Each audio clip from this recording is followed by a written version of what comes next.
Hello friends, હું Dhruvil Patel. Civil spirit channel પર તમારું ફરીથી સ્વાગત છે. તો લાસ્ટ વિડીયોમાં આપણે જોયું હતું કે પેપર 2 શિફ્ટ 2 એનો પાર્ટ 1 જોયું હતું. આજે આપણે કયું જોઈએ છે એનો પાર્ટ 2, એટલે કે બીજા 10 ક્વેશ્ચન. એટલે આજે ટોટલ આપણા 20 ક્વેશ્ચન કમ્પ્લીટ થશે. તો આજનો આપણો પહેલો ક્વેશ્ચન છે કે 3 કામદારો પી, ક્યુ અને આર સાથે મળીને એક કાર્ય 4 દિવસમાં પૂર્ણ કરી શકે છે. કામદાર પી કામદાર ક્યુ કરતાં બમણી ઝડપે કામ કરે છે અને કામદાર ક્યુ કામદાર આર કરતાં બમણી ઝડપે કામ કરે છે. જો તેઓ બધા અચળ દળે કામ કરે તો એકલા કામદાર પીને કાર્ય પૂર્ણ કરવામાં કેટલો દિવસ લાગશે? તો અહીં આગળ જુઓ, આપણને શું આપ્યું છે કે 3 કામદારો આપેલા છે, પી, ક્યુ અને આર. સાથે મળીને એક કાર્ય 4 દિવસમાં પૂરું કરે છે. કેટલા દિવસમાં પૂરું કરે છે? સાથે મળીને એક કાર્ય 4 દિવસમાં પૂરું કરે છે. હવે અહીં આગળ શું કીધું છે કે કામદાર પી એ કામદાર ક્યુ કરતાં બમણી ઝડપે કામ કરે છે. એટલે હું અહીં આગળ એમ કહી શકું કે પી is equal two 2Q. Okay, અને કામદાર ક્યુ એ આર કરતાં બમણી ઝડપે કામ કરે છે. તો ક્યુ ઇઝ ઇક્વલ ટુ એમ કહી શકું કે 2R. તો અહીં આગળ હું એમ ધારી લઉં કે r is equal to x. તો ક્યુ ઇઝ ઇક્વલ ટુ શું થઈ ગયું? 2x થઈ ગયું. તો પી ઇઝ ઇક્વલ ટુ એમ કહી શકું 2 into 2x is equal two 4x થઈ ગયું. ઓકે, તો હું આમ કહી શકું કે પી જેમ ક્યુ જેમ આર એનો રેશિયો કેટલો થઈ ગયો? 4:2:1 રેશિયો થઈ ગયો. એટલે ટોટલ શું 7 યુનિટ કામ કરી શકે છે. બરાબર. તો એક કાર્યને 4 દિવસમાં પૂરું કરી શકે છે. તો કેટલા યુનિટ કામ કર્યું હશે? તો 4 ઇન્ટુ 7 ઇઝ ઇક્વલ ટુ એમ કહી શકું કે 28 યુનિટ કામ કરી જશે. 28 યુનિટ ટોટલ કામ કર્યું છે આ લોકોએ. હવે અહીં આપણને શું પૂછ્યું કે જો બધા અચળ દળે કામ કરે તો એકલા કામદાર પી, તો પીનું આપણને ખબર છે કે 7 યુનિટ પર ડે. તો કેટલા દિવસ લાગશે? તો four p is equal to 28 divide by 4 એટલે 7 ડેઝ. કેટલા? 7 દિવસ લાગશે. છે અહીં આગળ ઓપ્શન, તો આપણું ચોથું ઓપ્શન જે છે સાચું, 7 દિવસ. હવે સેકન્ડ ક્વેશ્ચન આવ્યો. બાંધકામ કામદારે 1:4 ગુણોત્તરમાં સિમેન્ટ અને રેતી મિશ્રિત કરવાની જરૂર છે. કેટલા ગુણોત્તરમાં? 1:4. નાના કામ માટે તેને 10 કિલો રેતી ભેળવી. હવે એને કેટલી ભેળવી? રેતી ભેળવી 10 કિલો. પ્રમાણને યોગ્ય રાખવા માટે તેને કેટલા કિલોગ્રામ સિમેન્ટ ઉમેરવાની જરૂર છે? એટલે કયા પ્રમાણને? તો આ 1:4 પ્રમાણને. એને ઓલરેડી 10 કિલો રેતી લઈ લીધી છે. હવે 1:4 પ્રમાણ આપણે એઝ ઇટ ઇઝ રાખવું હોય તો કેટલા પ્રમાણમાં સિમેન્ટ મેળવવો જોઈએ? તો 1:4 છે તો રેતી કેટલી થઈ ગઈ? એટલે સિમેન્ટ એન્ડ સેન્ડનો રેશિયો, તો સેન્ડને કેટલી 10 કિલો એને રાખી છે. બરાબર. તો સિમેન્ટ એકે કેટલે? તો 10 છે. તો 4 કિલો હોય તો એકે કેટલા હોય? તો 10 ગુણ્યા 1/4 તો કેટલા થયા? 2.5. તો આપણો આન્સર શું આવે? 2.5. અહીંયા આગળ છે તો આપણો ચોથો આન્સર સાચો. હવે આ ત્રીજો ક્વેશ્ચન આવ્યો. યાર્ડ 20 કિલોમીટર પ્રતિ કલાકની ઝડપે 40 કિલોમીટર ઉત્તર તરફ અને પછી 15 કિલોમીટર પ્રતિ કલાકની ઝડપે 30 કિલોમીટર દક્ષિણ તરફ જાય છે. સમગ્ર સફર માટે યાર્ડની સરેરાશ ઝડપ કેટલી છે? તો સરેરાશ ઝડપ શોધવા માટે પહેલા આપણે શું ફાઇન્ડ કરવું પડે? ઇન્ડિવિડ્યુઅલ ફાઇન્ડ કરવું પડે, સ્પીડ. તો જો ઇન્ડિવિડ્યુઅલ ટાઈમ ફાઇન્ડ કરવો પડે. તો જો અહીંયા આગળ જો, આમ 40 કિલોમીટર જાય ઉત્તર, 40 કિલોમીટર 40/20 કરો તો 2 કિલોમીટર 2 થયું. અને આમ દક્ષિણ તરફ કેટલી જાય? 30. તો 30/15 તો કેટલા થયા? 15 દુના 30. ટોટલ ડિસ્ટન્સ કેટલું છે આપણું? ટોટલ ડિસ્ટન્સ આપણું કેટલું થયું?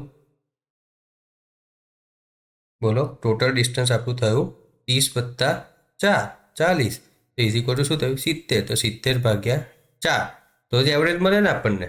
બરાબર. તો 4 4 1 4 તો કેટલા વધ્યા? 30. તો 4 7 28 4 5 20 એટલે 17.5 કિલોમીટર પ્રતિ કલાક મળે. તો આપણો આન્સર આપણો સેકન્ડ આવ્યો 17.5 કિલોમીટર પ્રતિ કલાક. હવે આવ્યો ચોથો ક્વેશ્ચન કે એક સર્વેક્ષણમાં 63% ઉત્તરદાતાઓએ ઉત્પાદન એને પસંદ કર્યું. જો કુલ 1500 ઉત્તરદાતાઓ હતા તો કેટલા ઉત્તરદાતાઓએ ઉત્પાદન એને પસંદ કર્યું? ઇઝી છે. કુલ આપી દીધું છે આપણને. કુલ કેટલા આપ્યા છે? 1500 આપ્યા છે. આપણને એ પણ આપી દીધું છે કે 63% લોકોએ ઉત્તરદાતા એને પસંદ કર્યો. કોને પસંદ કર્યો? એને પસંદ કર્યો.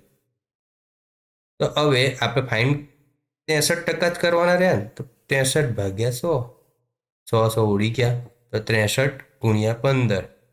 તો 5 3 જા 15 એટલે 5 3 1 જા 3 6 5 જા 30 એટલે 4 ના 3 એટલે 4 આવ્યું.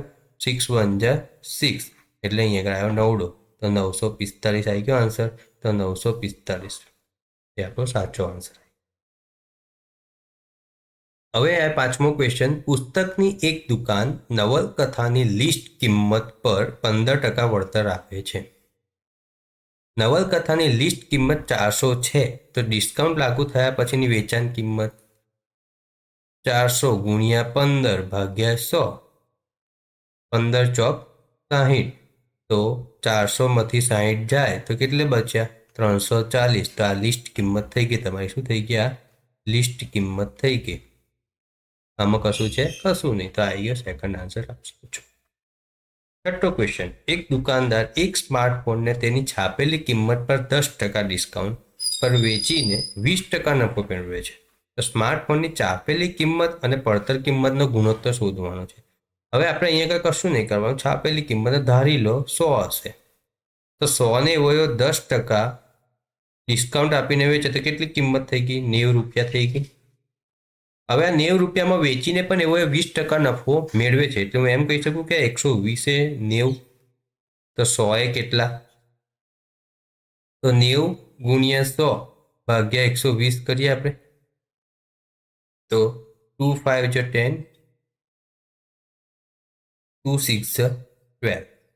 ઓકે. પછી 3 2 જા 6, 3 3 જા 9 અને 2 15 છે. 15 પંચા કેટલા? 5 5 છે 25. 1 5 છે 5 75. તો 100 એ 75 એટલે 75 આપણને શું મળી? મૂળ કિંમત મળી. કઈ? પડતર કિંમત. તો આપણી છાપેલી કિંમત અને પડતર કિંમતનો ગુણોત્તર ફાઇન કરો. તો છાપેલી કિંમત આપણે કેટલી ધારેલી? 100 ધારેલી. તો 100 અને 75નો ગુણોત્તર કેટલો થયો? તો 25 ચોક 100 અને 25 તારી 75. તો 4:3 થયો ગુણોત્તર. તો આપણો આન્સર આવ્યો. હવે સાતમો ક્વેશ્ચન કહે છે કે દોડવીર દોડનો ચઢાણનો ભાગ 8 કિલોમીટર પ્રતિ કલાકની ઝડપે અને ઉતારનો ભાગ 16 કિલોમીટર પ્રતિ કલાકની ઝડપે પૂર્ણ કરે છે. આ રેસ 24 કિલોમીટર લાંબી છે જેમાં ચઢાણ અને ઉતાર સમાન વિભાગો છે. શું? સમાન વિભાગો છે. સમગ્ર દોડ માટે દોડવીરની સરેરાશ ઝડપ કેટલી હશે? હવે આપણે અહીંયા સરેરાશ એટલે એવરેજનો ક્વેશ્ચન. હવે અહીંયા આપણને એક વસ્તુ ક્વેશ્ચનમાં કીધું છે કે સમાન હોય તો એવરેજમાં ઇક્વેશન આ લાગી જાય. જ્યારે પણ સમાન શબ્દ આવે તો ઇક્વેશન લાગે 2xy અપન x પ્લસ વાય. જો ડિસ્ટન્સ સમાન હોય તો આ ઇક્વેશન લાગુ પાડી જ દેવાનું. તો x એટલે આપણું શું થઈ ગયું? 8 કિલોમીટર પ્રતિ કલાક અને y એટલે શું થઈ ગયું આપણું? 16 કિલોમીટર પ્રતિ કલાક. તો શું થઈ ગયું? 2 × 8 × 16 ડિવાઈડ બાય 8 પ્લસ 16. તો 2 8 જા 16 16 × 16 કેટલા થયા તમારા?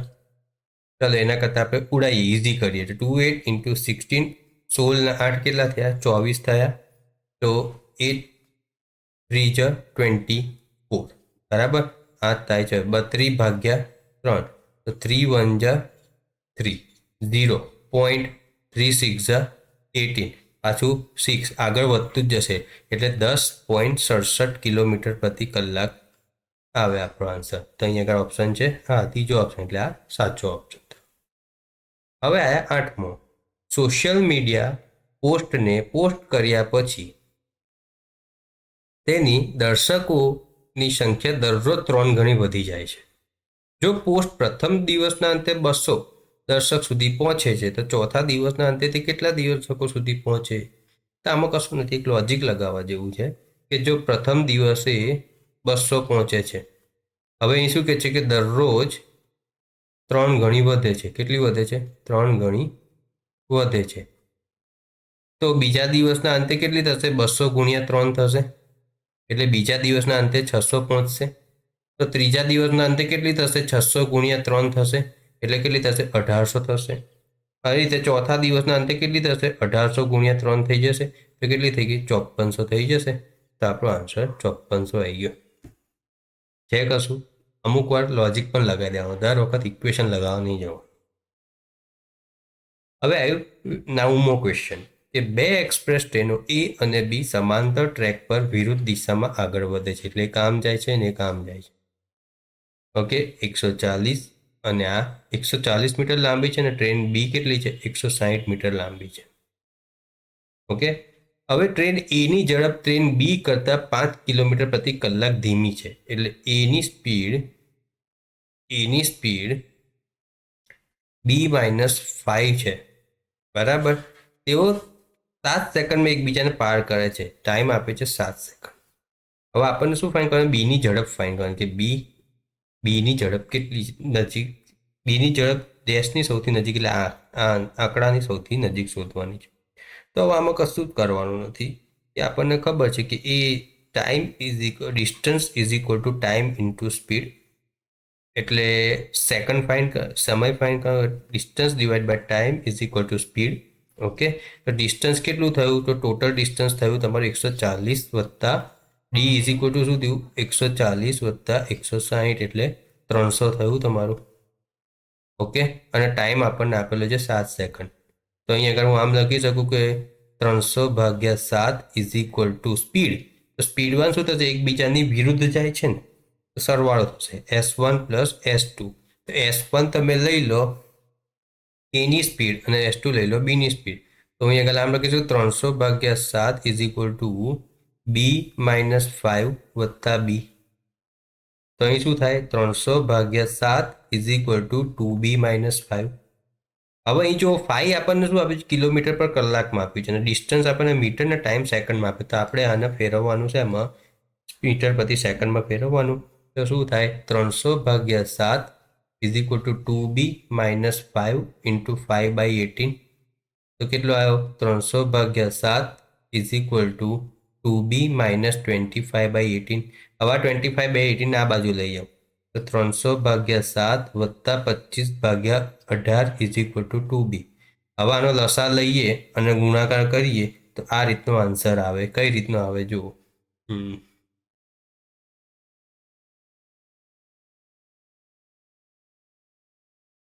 કલર બદલી દો એટલે ખબર પડે.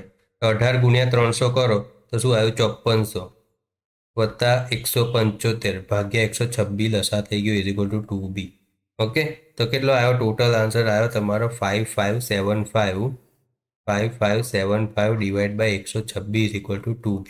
તો આના વડે ભાગો ને તો આપણો આન્સર આવશે 2b ઇઝ ઇક્વલ ટુ 159.28, અને બી ઇઝ ઇક્વલ ટુ શું થશે? 159.28 ડિવાઈડ બાય 2, એટલે આન્સર આવશે આપણો 79.6. તો અહીં આગળ છે ક્વેશ્ચનમાં, તો આવી રહ્યું 79.6 કિલોમીટર પ્રતિ અવર બીની ઝડપ આપણી આવી ગઈ છે. ઓકે, આમાં તમને બધાને સમજ પડી હશે. આમાં કશું નહીં, એમાં ભાગાકાર તમારે ખાસ ધ્યાન રાખવાનું છે. બરાબર. હવે 126 5575 ભાગ્યા 126. હવે તમે કહેશો કે આપણને કિલોમીટર પ્રતિ અવરમાં ફાઇન્ડ કરવાનું હતું, તમે તો બતાવ્યું જ નહીં. તો જો અહીંયા આગળ શું આવે કે આપણે 2b ઇઝ ઇક્વલ ટુ શું હતું? 5575 ભાગ્યા 126 હતું. આટલા મીટર પર સેકન્ડ હતો, કિલોમીટર પર અવરમાં ફેર હતો. 18 ભાગ્યા 5 થઈ જાય, તો 5 1 જે 5, 5 1 જે 5, 5 1 જે 5, ને 5 5 જે 25. આ 18 ગુણ્યા કેટલા કરો તો 126 આવે. તો 126 ને 18 વડે ભાગો તમે, તો કઈ રીતે તમે કરી શકો? તો 18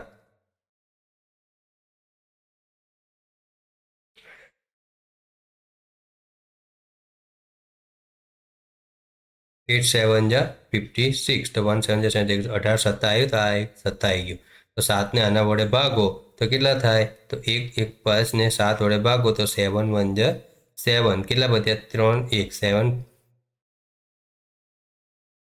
પછી 3 ને 7 ને 7 1 4, 4 આવ્યા, 7 5 જા 35 વધી પડી 6, બરાબર. તો 6 ને 61 થઈ ગયા. તો આ રીતે આગળ વધો તો 159.28 તમારો આન્સર આવે ને ભાઈ 2 વડે ભાગો તો 79.6 આવે. કે તો આ રીતે આપણને એનો આન્સર મળ્યો. હવે આવ્યો લાસ્ટ ક્વેશ્ચન કે એક દુકાન ₹150ની કિંમતના જેકેટ પર 10% અને પછી 20%ના બે ક્રમિક ડિસ્કાઉન્ટ લાગુ પાડે છે. તો બંને ડિસ્કાઉન્ટ લાગુ કર્યા પછી અંતિમ કિંમત કેટલી થશે? આ તો બહુ ઇઝી છે. 150 આપેલો છે, એના પર 10% ડિસ્કાઉન્ટ તમે આપો તો 10 ભાગ્યા 100 તો કેટલા રૂપિયા? 15 રૂપિયા ડિસ્કાઉન્ટ મળ્યું. તો 150માંથી 15 જાય તો કેટલા રહે? તમારે 135 રહે. હવે 135 પર એને શું આપ્યું? 20% બીજું ડિસ્કાઉન્ટ આપ્યું. તો 135 ગુણ્યા 20 ભાગ્યા 100 તો આ ઉડી ગયા. 2 પંચા 5 2 જા 10 ને 5 7 જા 35. તો 135માંથી 27 જાય તો કેટલા રહે? આ થયા તમારા 15. અહીંયા એવો આઠડો, આ 2 એટલે 0 ને અહીંયા આગળ 108. તો 108 રૂપિયા એની